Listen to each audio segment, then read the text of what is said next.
Hey, saludos a todas, todos los que se conectan con la guía 420. Hablemos de cómo fue la regulación del cannabis en Uruguay. Hoy estaremos con una gran invitada, Laura Blanco, activista canábica uruguaya, quien nos va a estar contando un poco acerca de cómo fue este proceso. ¿Fue la regulación la solución a las necesidades que tenía la comunidad en Uruguay? ¿Cómo están en Uruguay después de 10 años de regulación? Una conversación que teníamos pendiente hace varios días, justo por esos días donde estábamos en los últimos debates del proyecto de acto legislativo de Lozada. Y teníamos esta conversación porque queríamos también comparar un poquito acerca de cómo han sido los procesos de regulación en otros lugares, ¿cierto? Y pues, ¿por qué no hablar y conocer qué fue lo que pasó en Uruguay en ese diciembre del 2013, cuando sorprenden al mundo con una regulación de cannabis? Si no estoy mal, en Uruguay no se hablaba de regulación de cannabis medicinal y luego regulación de uso adulto, sino en general la regulación. Entonces hoy tenemos a una gran invitada, ella es Laura Blanco, con la que vamos a estar conversando. Les voy a contar un poquito acerca de Laura, que ya la vi por ahí conectadita, ahora ya nos enlazamos con ella.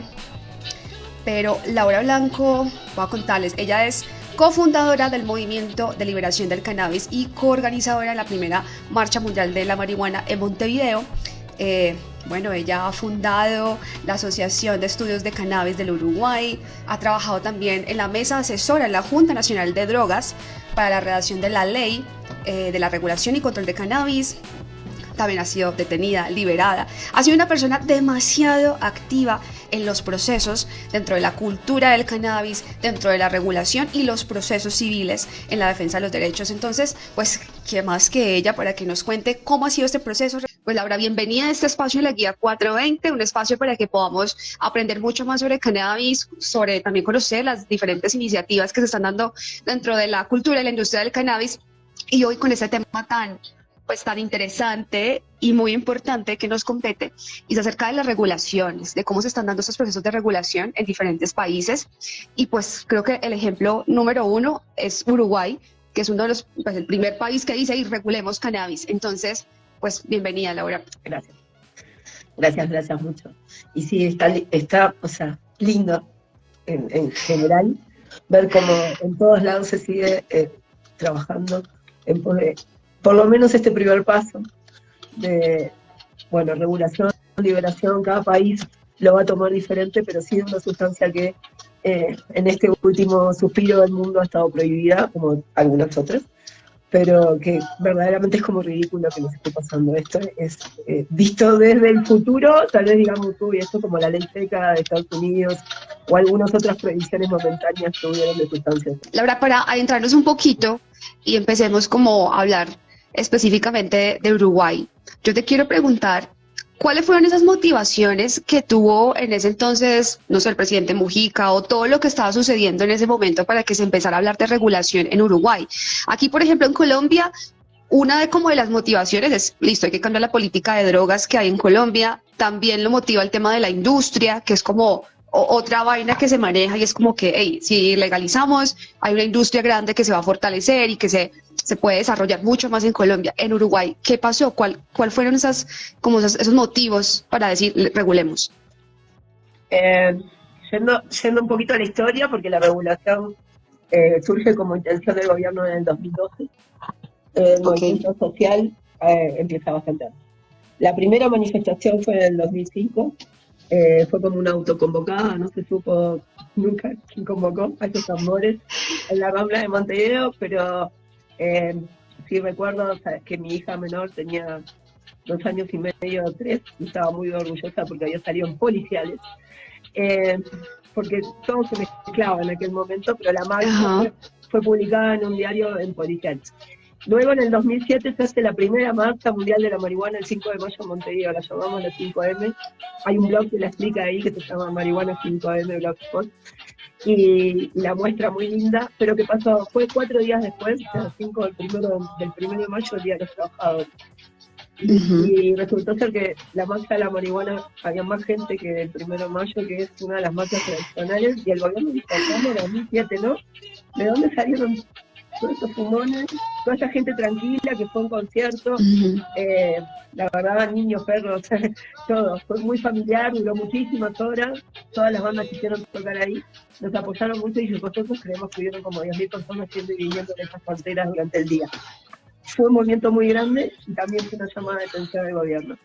En el 2010, el actual presidente, en aquel entonces era el presidente de la Comisión de Adicciones, así se llama, del Parlamento, presentó una ley que a la que nosotros le dijimos no nos gusta porque en realidad convertía todos los delitos de estupefacientes en inescarcelables.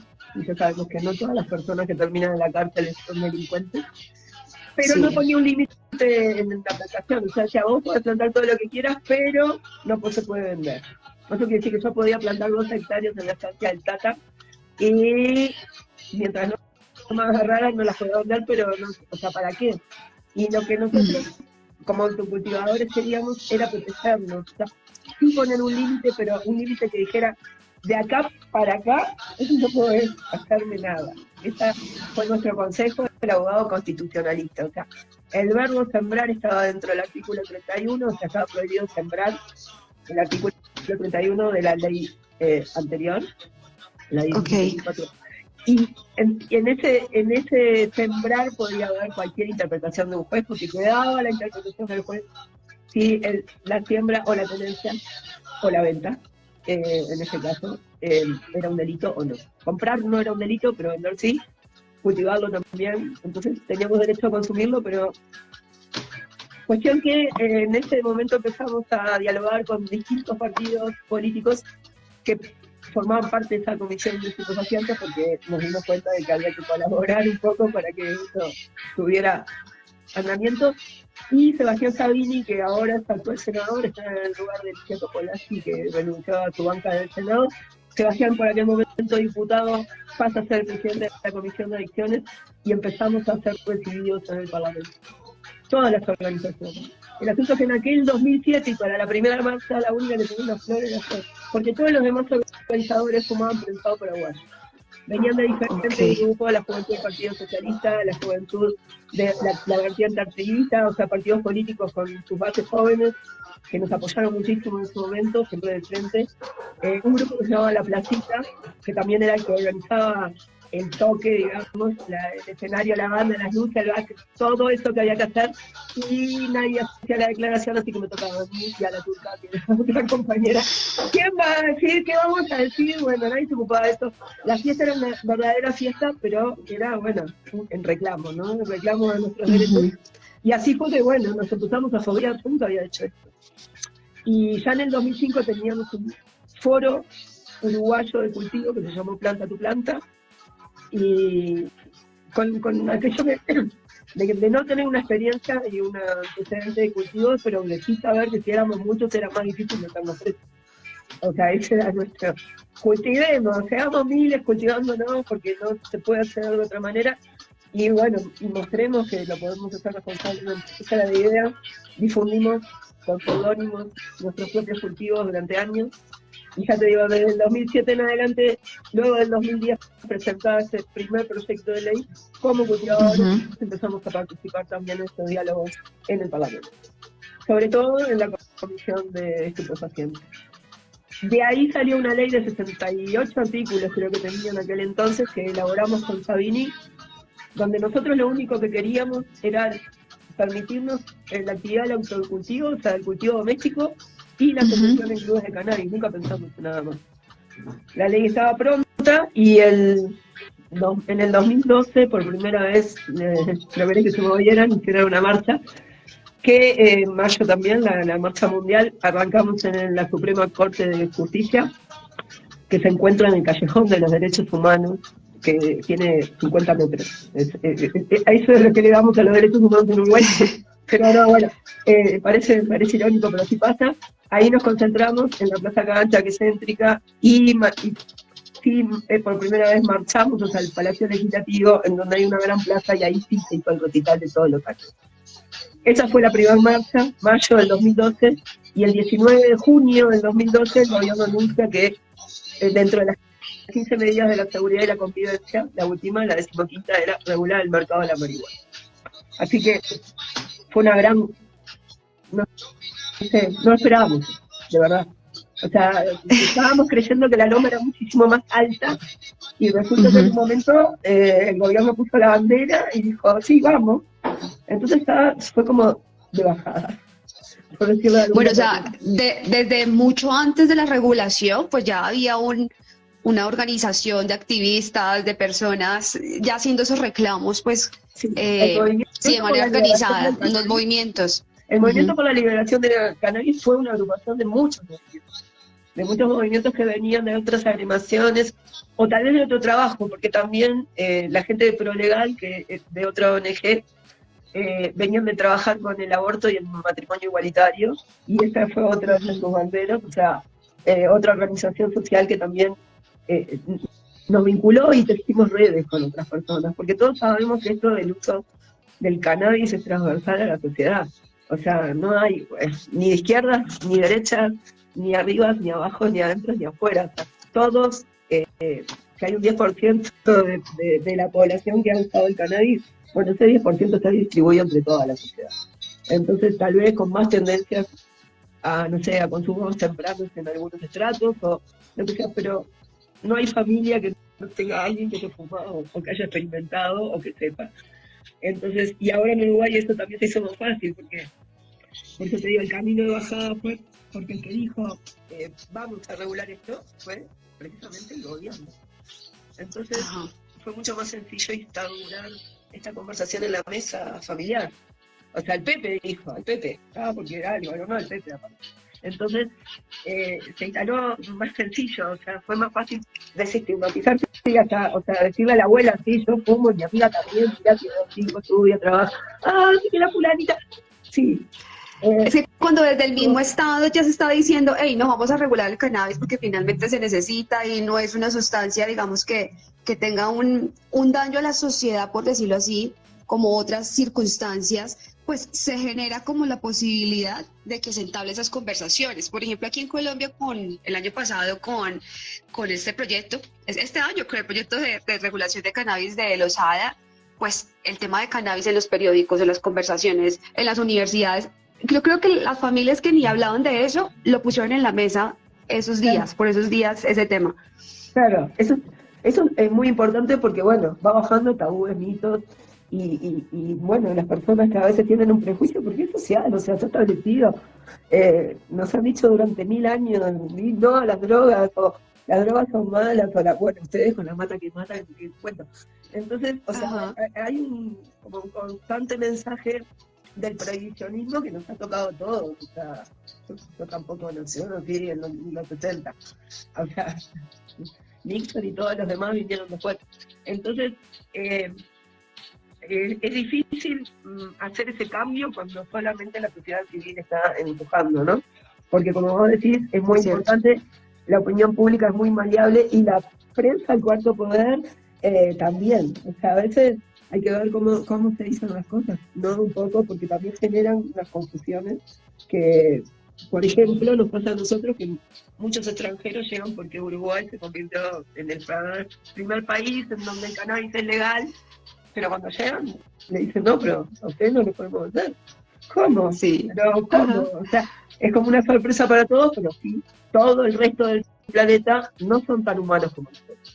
Nosotros, los uruguayos, somos más humanos y tenemos más derechos que los extranjeros. En eso estamos ahora. O sea, ¿por qué? Porque en principio, como te dije al principio, Uruguay no es un país productor, de tradición productora, o sea, no teníamos tradición de cultivo, y estamos rodeados por 220 millones de brasileños al este y unos 50 millones de argentinos al oeste, que calculale, si solo el 10% fumaran, que son más, tendríamos una visita de, no sé, alrededor de 30 millones de personas queriendo fumar, y nosotros todavía no abastecemos nuestro mercado interno en su totalidad. O sea, sigue habiendo todavía no lo podemos hacer directamente porque las empresas que fueron licenciadas no producen la cantidad que se demandaba al principio, y bueno, todo el mercado se está mercado, por decirlo de alguna manera, porque no hay mucho mercado, se está autorregulando. Primero porque el cannabis de las farmacias tenía muy bajo THC, entonces mucha gente no lo quiso. Ahora sí se reguló esa parte y eh, se aumentó la cantidad de THC que se puede suministrar en las farmacias hasta el 15%, y eso ya es empezamos con un 6. Sí, es una ganancia.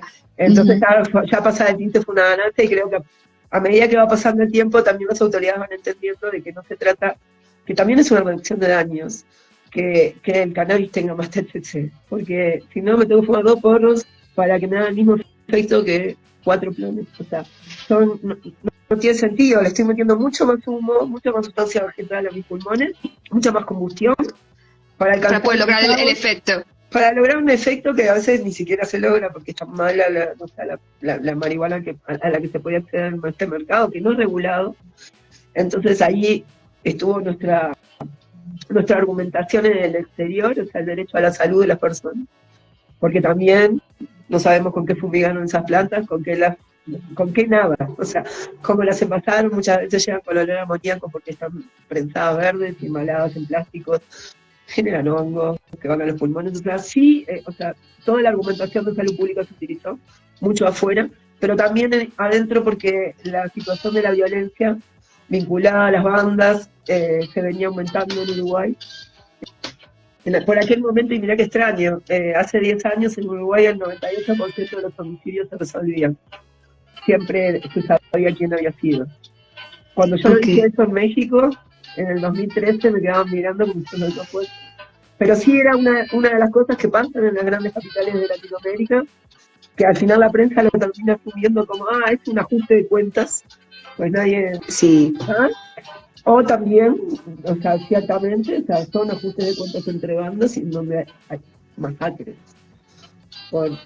Porque se iniciaron por ahí por un detalle, pero eso era algo que se quiso evitar en Uruguay y de alguna manera no sucedió.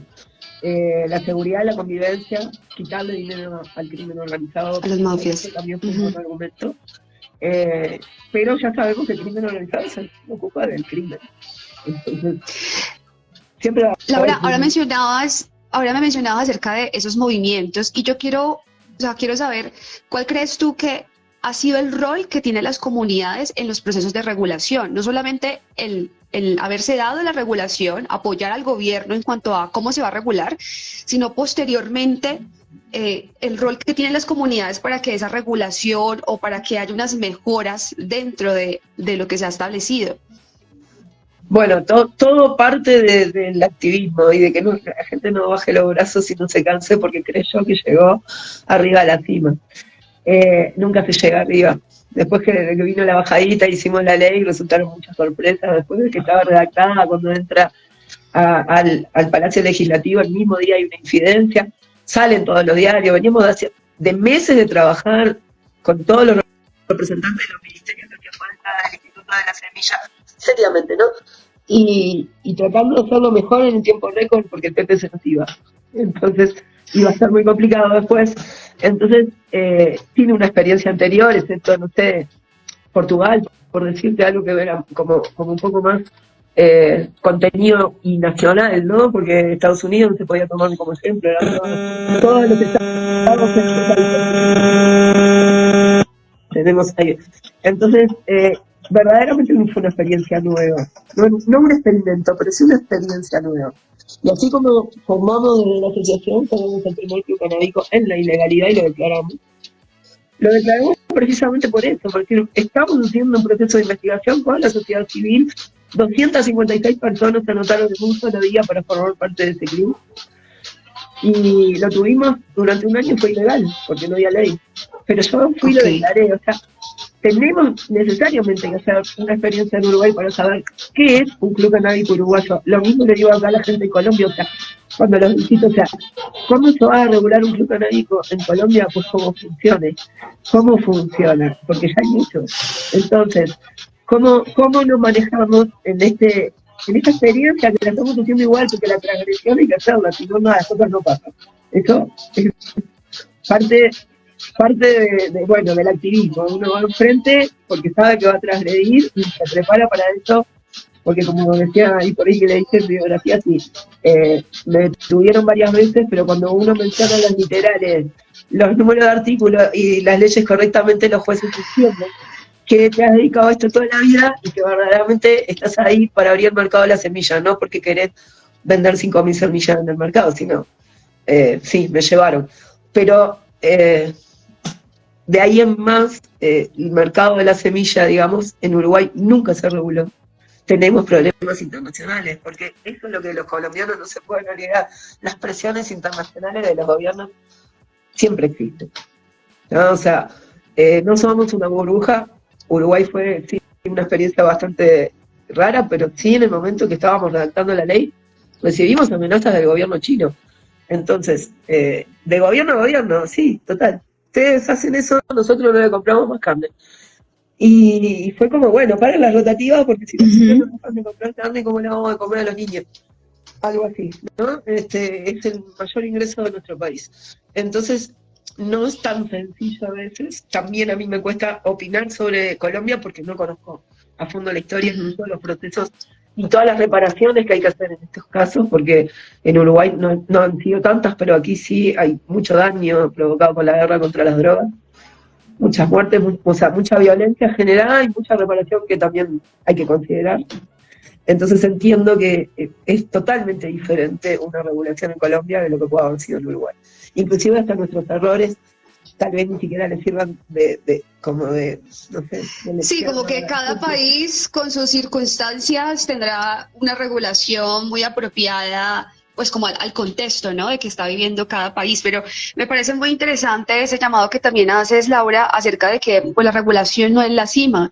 Pensar en que obtener una regulación va a solucionar todos los problemas no es como más bien el cómo se va a dar la regulación, el menudito que va a tener esa regulación es lo que finalmente va a dar el éxito de, bueno, si sirve, si no sirve, si realmente va a cumplir con las necesidades que tiene actualmente la comunidad, sí, con respecto a todo lo que sucede.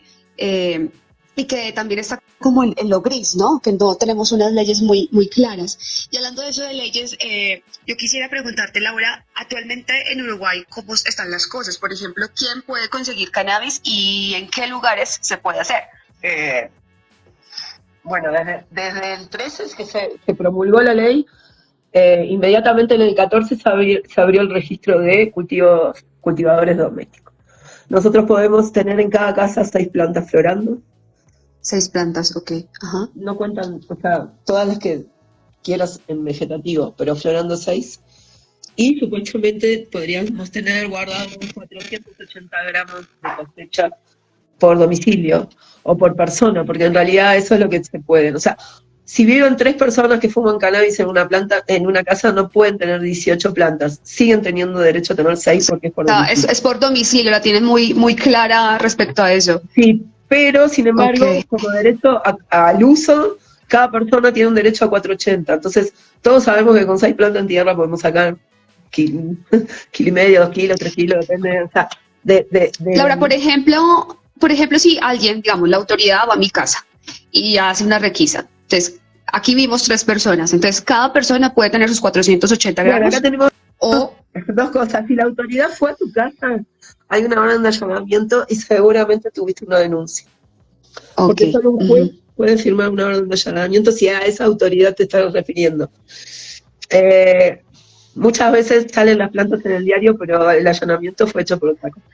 Pero lo que pasa es que las plantas venden una caja de cigarro de contrabando, una botella de whisky.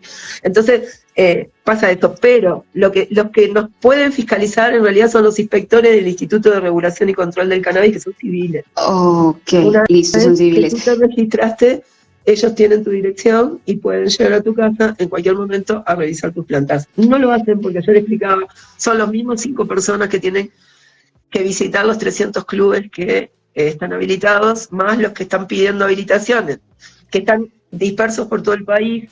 A veces tienen que hacer viajes de 2 días porque hay que ir hasta el lugar, ya que van visitando otros clubes para inspeccionarlos. Son 5 personas nada más, o sea, no tenemos un plantel de inspección tan grande y fuerte como para que vayan a la casa a los cultivadores domésticos. Eso no sucede. Que han quedado vacíos legales con la semilla, con las extracciones y con algunos suministros, por ejemplo, a título gratuito, porque tenemos un compañero detenido o procesado porque le dejó un cigarrillo a la novia en la ventana de la cocina y le mandó un mensaje. Eso, para la fiscal, fue suministro gratuito y el chico está cumpliendo pena. Bueno, en realidad en la casa, pero de todas maneras no tendría ni que haber pasado por un proceso legal. Entonces, sí,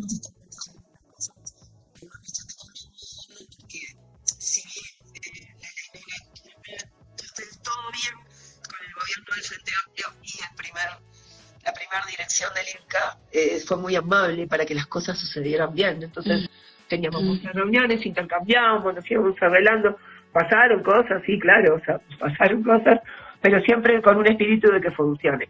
Ya no está pasando, y eso era una de las cosas que sí hablábamos ayer en la mesa distrital, es tengan en cuenta de cuando la misma redacción a las mismas palabras dos personas de diferentes ideologías pueden tomar totalmente opuestas interpretaciones.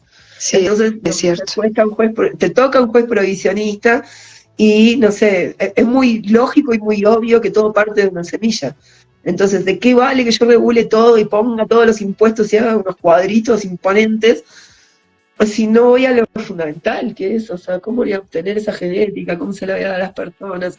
¿Cómo vamos a tener ese acceso? Ese es un problema internacional muy importante que resolver.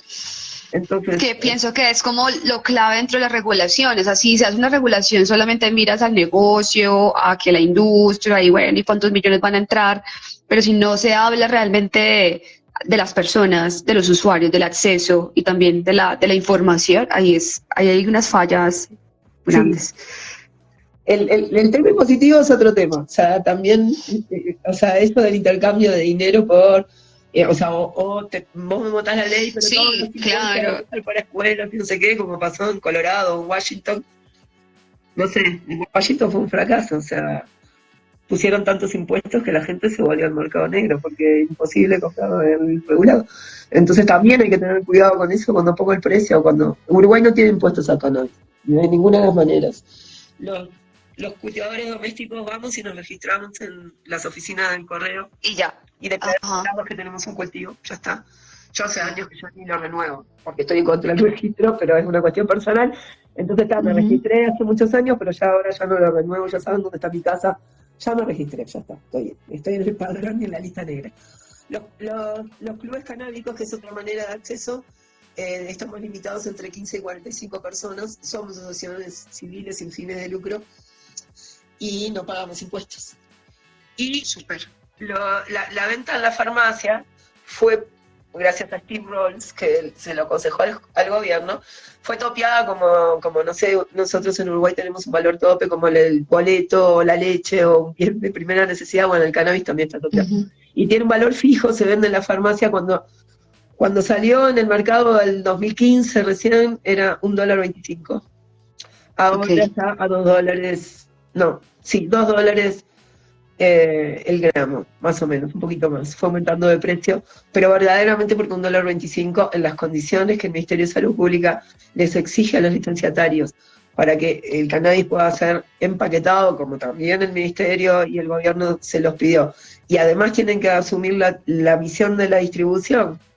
O sea, una farmacia a 800 kilómetros te pide, no sé, 25 gramos, bueno, es como un transporte de caudales, o sea, tiene que ir asegurado, no sé, es caro.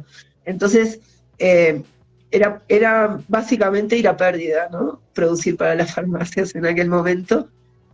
Ahora quizás no tanto, porque hay como un margen, pero la dificultad financiera de las farmacias de no poder manejar cuentas bancarias si vendían cannabis, por ejemplo, hizo que muchas se bajaran del padrón. Sí. Entonces, no hay tantos puntos de acceso como desearíamos o pensamos que iba a haber desde el principio, o sea, porque la dificultad mundial sigue existiendo y eso lo tenemos que entender todos. Somos unos privilegiados en todo caso porque tenemos no sé, porque no tenemos pena de muerte con esto, pero que en otros lados sí. Pero hay que ver que sí, no, que de todas maneras, o sea, es duro ponerse de acuerdo entre todos porque en general, si el prohibicionismo existe, porque a alguien le sirve.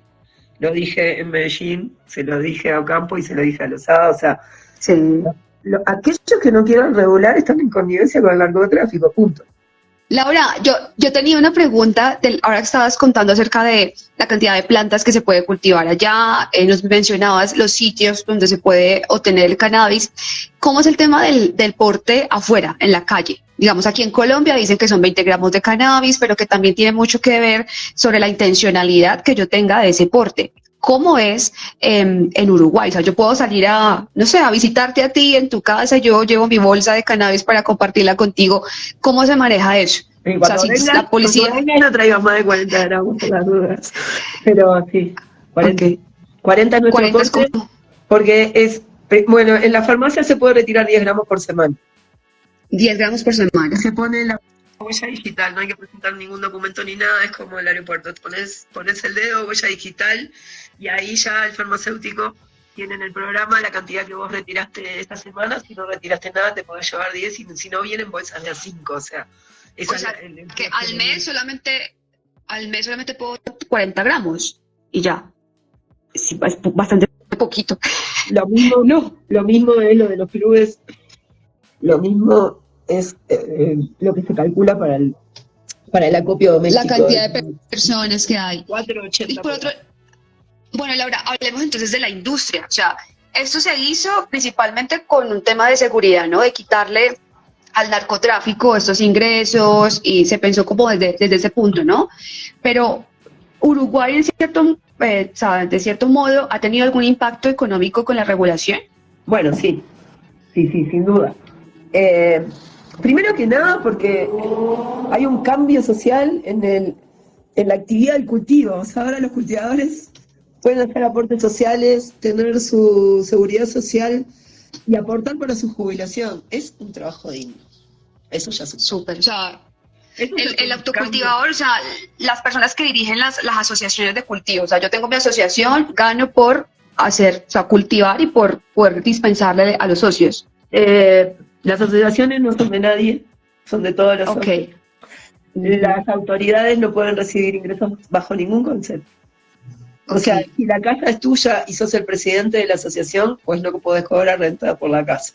O la entregás en comodato, gratis, o te pones el presidente y te pones como cualquier otro socio, que ahí sí vas a poder recibir un arrendamiento. Listo. Lo mismo pasa cuando sos el jardinero del club. No podés ser el secretario de la comisión directiva y el responsable técnico jardinero o el empleado. O sea, ninguna autoridad electa por los miembros puede recibir dinero bajo ningún concepto, ¿no? Ese es el concepto de asociación civil en Uruguay. Y en el caso de la Asociación Civil Club Canábico, porque hasta tenemos una oficina aparte del Ministerio de Educación y Cultura para otorgarnos las personerías jurídicas, estamos limitados, tenemos que ser más de 15 socios, pero menos de 45. Funcionamos como cualquier otra asociación civil, tenemos elecciones cada cuanto nuestros estatutos digan, son 2 o 3 años, y tenemos que llevar 5 libros obligatorios, que son las actas directivas, las actas de asamblea de socios, las totales, el libro del registro de los socios, el libro de caja y el libro de asistencias a asambleas. Y con eso, llevamos adelante nuestra personería jurídica, que está exenta de impuestos. Cuestión de que sí, el club puede generar ingresos suficientes como para que 2 personas puedan vivir dignamente abasteciendo a 45 personas. ¿Se entiende? A veces es una persona que administra y muchos socios que comparten las tareas. En el piso, que es el primero que nosotros fundamos, somos muy cooperativos y en el principio, yo ya no estoy más, pero en principio por horas trabajadas se descontaban el 30%. Cada 10 horas trabajadas se descontaba un 30% de la membresía de ese mes en que cumplías las 10 horas. No importaba cuando las hicieras, podías hacer 2 horas un mes, 4 horas otro, e ir a colaborar porque había que pintar, o manicurar, o envasar, o lo que fuere, y se iban contabilizando horas de trabajo. Y bueno, después de eso, también cooperativamente, las asambleas eran muy bonitas. Siempre estaban todos, porque era el día del reparto y se hacía una fiesta y qué sé yo.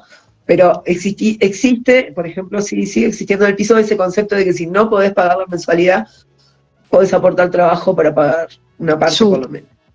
Súper, porque finalmente eso también es una forma de que se vuelva accesible o sea, obtener cannabis. Digamos, si en Colombia solamente ponen dispensarios o clubes, puede que no todo el mundo, la verdad, tenga la posibilidad de comprar un porro muy costoso o que no pueda pertenecer al club para pagar la membresía. Entonces, sí es muy conveniente que se pueda establecer una forma en que esa regulación pues permita que una persona, cualquiera de cualquier barrio, pues pueda acceder a un porro de calidad. Porque de lo contrario, esa persona se va a volcar de nuevo pues al mercado negro y lo que se quiere es pues que se pueda tener cannabis de buena calidad y que el que está en la ilegalidad pues pase a la legalidad como tal. Entonces sí es muy importante como ver esos aspectos. Otra cosa, Laura, que estaba pensando es que muchos países inician la regulación del cannabis medicinal, ¿no? Y por ahí se van yendo bajo esa base para regular a futuro el cannabis de uso adulto. En Uruguay se dio de inmediato regulación de cannabis, pero en el aspecto medicinal, digamos, con el tema de los pacientes, fabricación de medicina, ¿cómo se hace ese tema allá? Bueno, eso también es como el filo de la balanza muy raro. Primero que nada porque no fuimos como la hipocresía de California, ¿no? O sea, que ese era un ejemplo muy, muy a la vista en aquel momento, ¿no? Y no, está pasando en todos lados, ustedes también se tienen que declarar enfermitos. Sí, en Argentina, yo creo que esa va a ser la declararte enfermo. Entonces, yo con mis amigos, son mis amigos, ¿no? Pero me gusta un poquito sacamos de que, ay, vos te declaraste enfermito ¿de qué? Porque para tener plantas o para tener acceso a una asociación de pacientes, ¿te tenés que declarar enfermito? Bueno, eso es lo que no pasó en Uruguay, por suerte, gracias a Dios, que esa hipocresía. El Pepe, viste, es re de frente, él era alpargata, así, no, o sea, ¿qué le vamos a hacer? Entonces salió todo junto. En realidad, la ley uruguaya ya preveía, o sea, en la misma ley estaba el medicinal, el industrial y el recreativo o de uso adulto. Todo fue al mismo tiempo. Los decretos reglamentarios sí salieron en diferentes tiempos. No muy extendidos, pero sí está pasando que hay una nueva ley para el cannabis medicinal, en donde también se regulan las asociaciones de pacientes. ¿Qué pasó? En un momento yo me di cuenta que había unos vacíos legales y que podíamos hacer, en vez de un club para atender a los usuarios medicinales que no estaban en los hospitales o en sus sociedades médicas, porque no había tantos médicos capacitados, el cannabis es algo que detona la cabeza a los médicos. A los médicos que son vendedores de medicamentos. O sea, eso que vos vas, 10 minutos, te hicieron 4 recetas, te vendieron 4 medicamentos que tenías que comprar yo. A eso, o sea, a los que les gusta atender al paciente una hora en un jardín lleno de plantas, en vez de 15 minutos en una, no sé, en una oficina totalmente impersonal. A esos médicos no les da tanto miedo, pero sí el cannabis es, como medicina, es todo un proceso de autoconocimiento. Y solo uno, como paciente, digamos, se puede medicar porque ese día tal vez o no necesitas tanto o tuviste una mala noticia y te vas a tener que poner el doble de gotitas de las que pusiste ayer, o porque cambiaste de frasco que te lo preparó alguien, pero ya no es la misma planta. Entonces tenés que saber cómo, cuándo y dónde. Y me decía Ramón, que era el médico que me acompañó en AECU, un boliviano que estaba haciendo un posgrado en Uruguay, que es igual que la diabetes, solo el diabético sabe cuándo, cómo y por qué. O sea, voy a ir a un cumpleaños y me voy a comer una torta de chocolate, entonces ya sé cuál es mi para prepararme para este exceso que voy a tener, porque bueno, es mi enfermedad, pero la torta de chocolate de mi amiga de cumpleaños me la voy a comer igual. Entonces, bueno, eso también tiene que ver con la enfermedad o lo que estamos tratando de regular con el cannabis, que a veces no son más que otros sistemas, que no es el endocannabinoide, que está funcionando mal, pero el endocannabinoide me va a ayudar a colocarlo de vuelta. Pasa con la fibromialgia, por ejemplo, que desestabiliza muchos sistemas, y es en realidad el sistema endocannabinoide que te ayuda otra vez a poner todos los sistemas en orden, ¿no? Y con otras tantas enfermedades. Pero no es para un médico que venda un antibiótico cada 8 horas, porque no tiene la capacidad de interpretar eso y hacerle entender al paciente cómo se automedica uno mismo con cannabis, porque es así. Pero actualmente entonces, digamos, aquí en Colombia hay algunos médicos que ya recetan cannabis, hay unos productos que se venden como tal desde lo medicinal. Entonces en Uruguay, digamos que funciona un poco similar o... Mira, en Uruguay fue tan raro que lo primero que se vendió en las farmacias era CBD que venía de Suiza. Ok. Difractán se llamaba. Porque no había quien lo produjera en Uruguay. Primero que nada porque las plantas tenés que plantarlas con un sistema GAP, ¿no? De buenas prácticas, porque vas a hacer un medicamento. Y luego los laboratorios no estaban instalados. Luego sí se han instalado y eso es la industria que está funcionando. Pero como nos pasa casi siempre, se ubican en zonas francas y no dejan muchos impuestos para el país tampoco. Nosotros como mercado no somos apetecibles ni para la farma ni para la industria en general, porque también, o sea, la cantidad de fertilizante que podés mover en Uruguay para una empresa holandesa o canadiense o de Estados Unidos, obviamente que no es lo mismo que lo que pueden mover en Brasil. O sea, pensá que Montevideo entra dentro del Kennedy, del barrio de acá, de Bogotá, toda la capital de Uruguay. Somos menos personas que un barrio de Bogotá.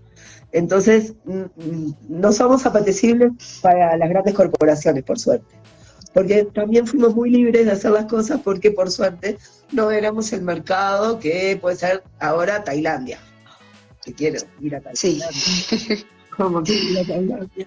Entonces, no sé, o sea, en ese sentido, como que nos dejan jugar un poquito más porque somos como el nene chiquito de la familia. Tiene sus ventajas. A ver qué hace con esta. Y bueno, por suerte llevamos 10 años con la misma ley, pero sí dándonos cuenta de que esas zonas grises, que son, yo creo que son inevitables si queremos cubrir todo, porque no se puede cubrir todo en una regulación. Entonces, esas zonas grises están haciendo que muchos compañeros ahora estén detenidos, procesados con prisión, con pena de más de 2 años. ¿Qué crees tú? Sí. Qué pena, Laura. ¿Qué crees tú que quedó por fuera de esa regulación? O sea, hay unas zonas grises, pero, digamos, se hacen unas mejoras de esa regulación que se puede incluir de lo que ha quedado por fuera. Yo te diría que no, yo no incluiría, yo sacaría. Okay. O sea, cuanto menos mejor. Porque como te decía, no es imposible cubrir todo, porque ayer lo hablábamos, cuando estábamos haciendo y redactando la ley, el rosin lo hacía con la planchita de pelo de mi hija. ¿Está? Tuve que comprar más de una planchita de pelo. Pero no, o sea, no habían prensas en Uruguay. Entonces, ¿qué pusieron? ¿Cómo trataron las extracciones en la ley? Nada, nos callamos la boca, porque, o sea, yo les decía, yo no pude hacerles entender que era una canopea. Te entiendo. O sea, fue muy difícil y no la pudimos incluir. Y ayer en Bogotá me decían, nosotros tampoco sabemos qué es una canopea. Entonces, lo estuvimos hablando. Y es tan importante, porque no es lo mismo entrar a una casa donde hay 6 plantas o 14. Porque dime la canopea. Porque puedo tener 20, o estoy haciendo un experimento de hidroponía y tengo 72. Pero con esas 72 voy a sacar 15 gramos por cada plantita. Entonces, estamos hablando de la misma cosa, pero en 1 metro cuadrado. Pero otro compañero puede tener 4 metros cuadrados o 6 en su jardín y tener solo 4 plantas, 4, y sacar 4,5 kilos que está fuera de la ley, porque es un buen cultivador, porque tiene plantas grandes, porque saca mucho. Entonces, la canopea era como más justa, porque de repente hay personas que tienen que cultivar en un balconcito, con maceta de 11 litros, porque ni las de 20 litros. Entonces, ¿por qué 6 plantas? 6 plantas que son, o sea, 6 plantas. Pero yo puedo tener 6 plantas monstruo, como, no sé, las que Cervantes nos supo mostrar, allá en Sonora, California, o puedo tener 6 bonsai, si querés llamarlo así, pero 6 plantitas chiquitas porque es lo que yo puedo tener en mi pequeño armarito que tengo dentro de mi monoambiente. Entonces, depende de la calidad del cultivador. O sea, eso es injusto la ley, ¿entendés? O sea, plantas no. Pero ¿cómo lo haces entender a un congresista que es importante la canopea? Yo tenía todo mi cuadro armado de canopea, pero ¿sabés qué? Me lo tuve que llevar a mi casa. O sea, hasta ahí no llegamos. Estaría bueno, o sea, poder seguir avanzando con muchas cosas, pero todas esas cosas no tienen que estar en la ley. Eso es fundamental, porque si no, no hay flexibilidad, la sociedad civil no puede seguir avanzando. Y tanto requerimiento. Retroceder. que eso también... Y exacto, tanto requerimiento también como que condiciona muchas cosas, como que hay que seguir al detalle cada lineamiento que se dé de la regulación. Laura, para ir finalizando esta conversación que ha sido pues muy interesante conocer ese panorama que tiene y ha tenido pues Uruguay en estos ya casi 10 años de regulación. Tú has estado ya bastante tiempito acá en Colombia, has sido también testiga de los debates y todo lo que se ha dado con el proyecto de Lozada, también está en curso pues el proyecto de Alejandro Campo, y es sobre, no sé, ¿qué opiniones tienes respecto a este proceso, a este momento que estamos viviendo en Colombia? Y tal vez como qué consideraciones o consejos nos das como usuaria y como activista a quienes somos usuarios y activistas aquí en Colombia. Bueno, primero que nada que yo amo Colombia y amo a los colombianos y me parece que todo lo que está pasando es imponente. Supongo que como en todas partes se deben cocinar habas, pero no las estoy viendo. Me siento como, sí, como que todo fluye. Y hay una cosa que ayer también surgió así de mi boca, y tal vez un consejo, no sé. Yo creo que como usuaria defendería, si fuera colombiana, pero se los aconsejo, que se reglamente el uso del cannabis como el uso del tabaco. Donde no se pueda fumar tabaco, no se puede fumar cannabis. Pero donde sí se puede fumar tabaco, entonces, como en Uruguay, sí se puede fumar cannabis, como en una vereda de un bar que saca metros afuera, que son tolerantes con las personas que fumamos. Como en un parque, no en la zona donde estén los niños, obviamente, pero obvio.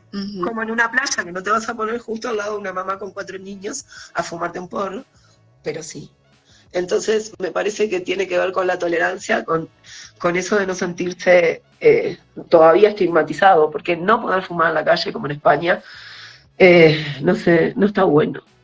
No está bueno porque necesitamos ese sol. O sea, si no nos tenemos que encerrar en jardines de otros de repente, pero si uno vive en un departamento y se va al cine, pues está bueno poder fumarse un porro en la esquina del parque antes de entrar al cine. No te lo vas a fumar adentro, pero antes de ver esa película que vas a disfrutar, o del teatro o de un concierto.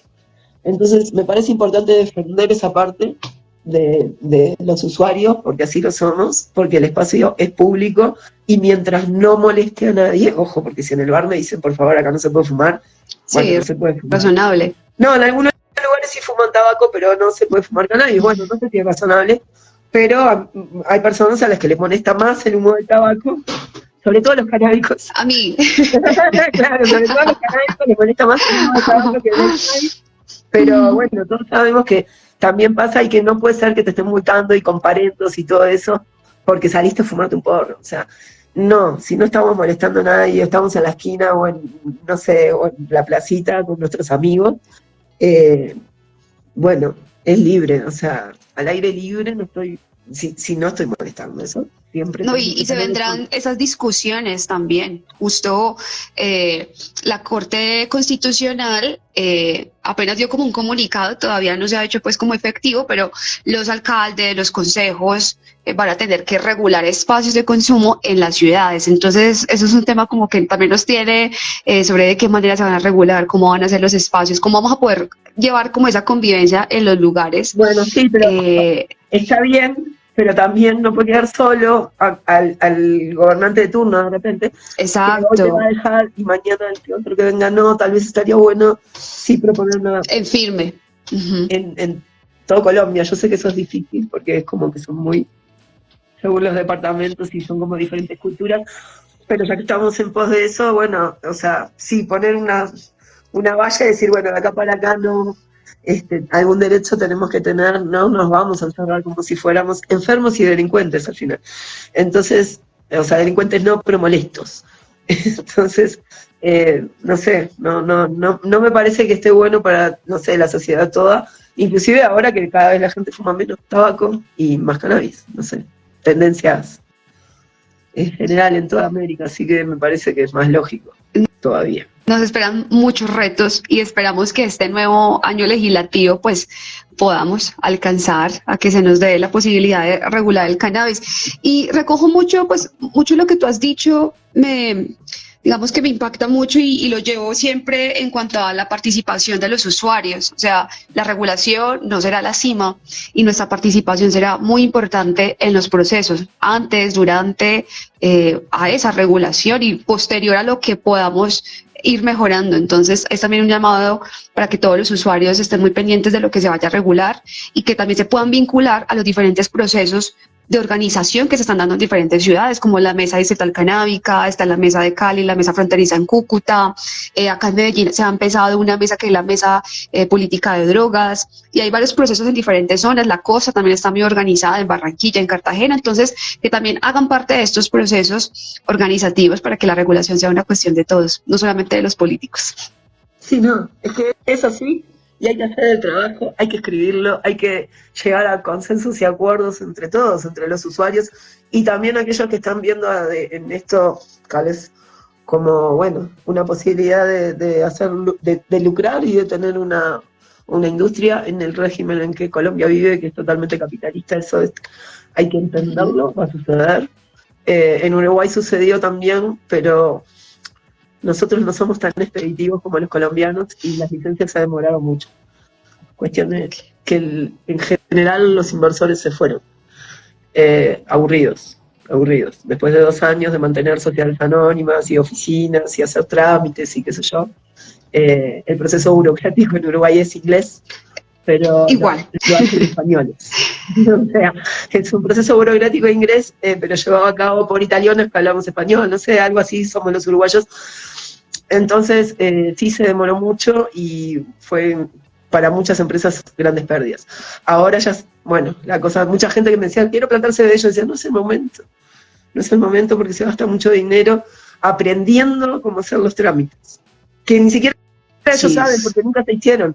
Entonces, o sea, vos le podés escribir todo, pero básicamente donde uno no puede influenciar es en el proceso de no sé, del trámite burocrático, porque nunca se hizo y muchas veces quedan encajonados porque no sé a quién dárselo. Me ha pasado con comestibles, con el Ministerio de Salud Pública, o sea, hay cuestiones que no son resueltas todavía, por eso las lomas siguen, depende para qué lado vayas y qué quieras hacer, siempre hay dificultades, siempre.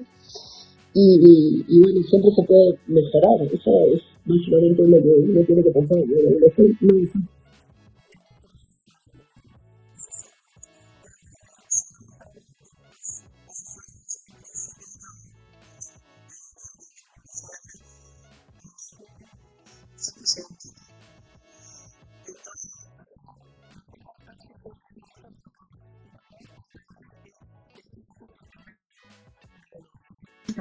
Bueno, analizar exactamente cómo es que sucede este tránsito del productor al distribuidor y tratar de que toda esa gente que está involucrada en la cadena pase a la legalidad, que es lo que queremos. Que todos esos fondos que se patrocinan en cultivos ilegales pasen a la legalidad, que es lo que queremos. Entonces, que todas esas ollas que de repente tienen intención de vender un cannabis de buena calidad, pasen a la legalidad, que es lo que queremos, sí. O sea, de eso se trata, no decir, oye, esos son los delincuentes, ahora nosotros, los chicos rubios, blancos y bonitos, vamos a hacer el negocio. A sacar las licencias para poder vender. Bueno, eso ya ha pasado. Pero, o sea, sí, pero, o sea, está en la sabiduría de quien haga esta regulación, saber entender qué es lo que verdaderamente está pasando en todo, en el aspecto económico, en la cadena productiva, en las relaciones humanas, y hacer que eso sea legal, que eso pague impuestos, que eso que está pasando, no pretender que pase otra cosa porque, ¿sabes qué? No va a pasar. Los que estamos en el tema de las drogas, las ilegales, sabemos cómo conseguirlas siempre. Entonces, si me la vas a complicar porque el impuesto es muy caro, el precio va a ser muy caro, voy a tener que dar muchos datos, o sea, no me la compliques. Nada, va a cambiar. En la esquina la consigo barata. Entonces, esa es la habilidad del legislador y de las asociaciones civiles que hacen los trabajos de presentarles todas estas realidades, pero escritas, que a veces es difícil pasarlas a un documento. Hay que ser entendible. Bueno, ahí está el éxito de lo que se quiere llevar adelante. Y sí, veo que la organización aquí en Bogotá es muy buena, en Medellín ni que hablar, o sea, ya estuve, ya los conozco a los chicos. no sé si a todos, pero el movimiento es muy grande. Entonces, de hecho no los conozco a todos, eso sería imposible. Pero también, bueno, voy a ir a Cali dentro de poco a ver la otra realidad allá al sur. Y bueno, sí, hay muchas realidades diferentes, o sea, también el norte es otra historia. Allá en Santa Marta estuve ahora y también, o sea, la expectativa de que la regulación saliera y todos los proyectos que escuché de que vamos a hacer esto y vamos a hacer lo otro y ahora cuando la ley esté, bueno, fue como un pinchazo de globo para muchos, ¿no? Que esperaban que eso sí sucediera y que las cosas avanzaran más rápido, pero yo creo que ya así, como están las leyes en Colombia, hay muchas cosas que se pueden hacer. Entonces, sí creo que las formas asociativas pueden llegar a salir adelante sin esperar a que se reglamente nada más. Y nada, estamos avanzando en eso, en esa investigación de ver otra clase de asociaciones civiles que tal vez puedan llegar a funcionar legalmente con los derechos que ahora los colombianos tienen. Esperemos que no se tengan que declarar enfermitos. Pero, ojalá que no. Ojalá que no. Pero creo que sí, hay que decir que de uno sufre insomnio. Nos agarramos de lo que haya. Ay, el insomnio corre ahora. Sí, o el dolor de espalda. Bueno, muchas cosas que todos sabemos que se pueden hacer y lamentablemente muchos hermanos latinoamericanos están teniendo que declararse enfermitos, pero bueno, fue la primera loma y el cannabis medicinal siempre fue un caballito de batalla. Y también, con mucho amor, le ha mejorado la vida a muchas tías, abuelas, madres y niños, ni que hablar, pero, o sea, sí es no sé, una planta sagrada que si uno tiene fe, ayuda al mejor vivir y sobre todo al buen morir de las personas cuando se llega al final, y está buenísimo que las personas y los adultos mayores conozcan los beneficios del cannabis, porque cada vez que hay una señora que le hizo bien para su artrosis o para la rodilla o para lo que sea, hay 10 amigas que se enteran inmediatamente.